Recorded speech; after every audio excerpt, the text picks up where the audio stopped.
Des années d'expérience, jonchées de challenges, de chutes, d'apprentissage, avec au bout du parcours la consécration, compilée dans un livre de 124 pages, retraçant l'intégralité de la vie du Camerounais Émile Parfait Sim, qui en 2015 était encore enseignant d'informatique au Cameroun avec un salaire de 50 000 francs CFA et qui se retrouve 6 ans plus tard millionnaire grâce à la crypto-monnaie. Les clés de son succès, il le partage dans ce livre inspirateur dédicacé à Bangui, la capitale centrafricaine.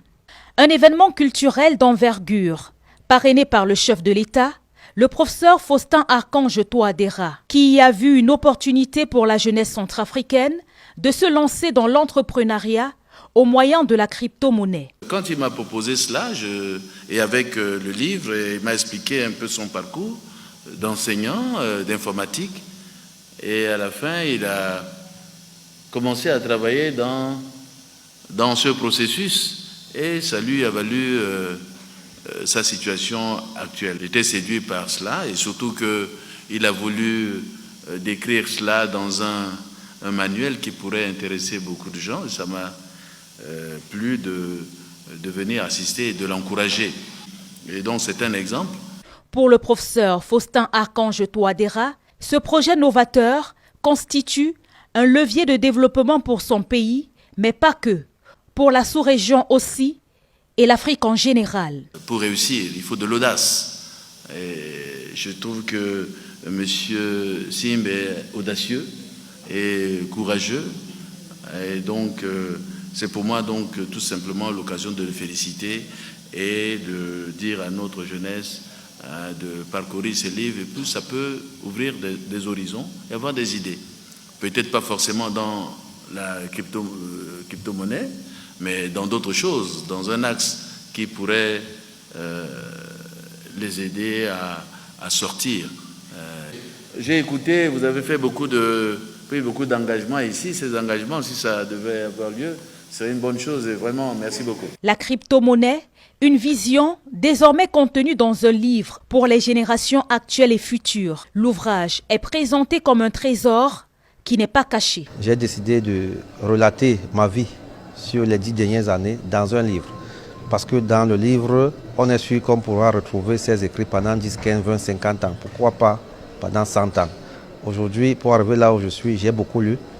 Des auteurs, des personnes qui ont réussi, qui sont partis de zéro à chef d'entreprise aujourd'hui. Je me suis dit, étant africain, étant quelqu'un qui a aussi vécu le même parcours, il fallait que j'écrive cela dans le livre pour des générations futures.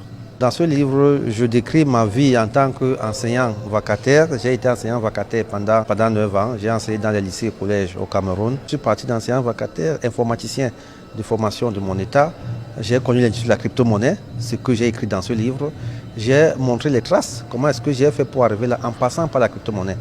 Nous avons des thèmes, des thématiques très très importants qui peuvent amener les jeunes à lire, à comprendre et à mettre même en pratique des conseils que nous avons mis dans ce livre et aider l'Afrique à se développer. La dédicace du livre a connu la participation de plusieurs personnalités, jeunes et curieux, venus du monde entier. Je suis des actionnaires dans les Pliman et ce livre, je pense que ça va me donner beaucoup plus d'inspiration, de ne plus avoir peur, de prendre l'exemple de M. Sim et d'aller de l'avant pour que je puisse investir à fond et être un futur millionnaire dans les jours à venir. This is actually bringing youths to a level they have never imagined to attend, and I believe he has touched a lot of young people.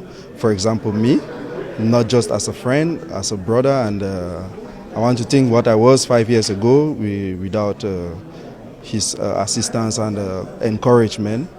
It's different today. So. Émile Parfait Sim, tel que mentionné au chapitre 3 du livre d'enseignant vacataire à crypto-millionnaire, a aujourd'hui à son actif 23 entreprises, dont chacune répond à un besoin précis pour l'Afrique. Toutefois, pour sortir du sous-développement, il faut prendre des risques. Comment? La réponse à cette question est contenue dans le chapitre 3 du livre écrit par Alabibou Amidou et édité par les Nouvelles Éditions du Sahel.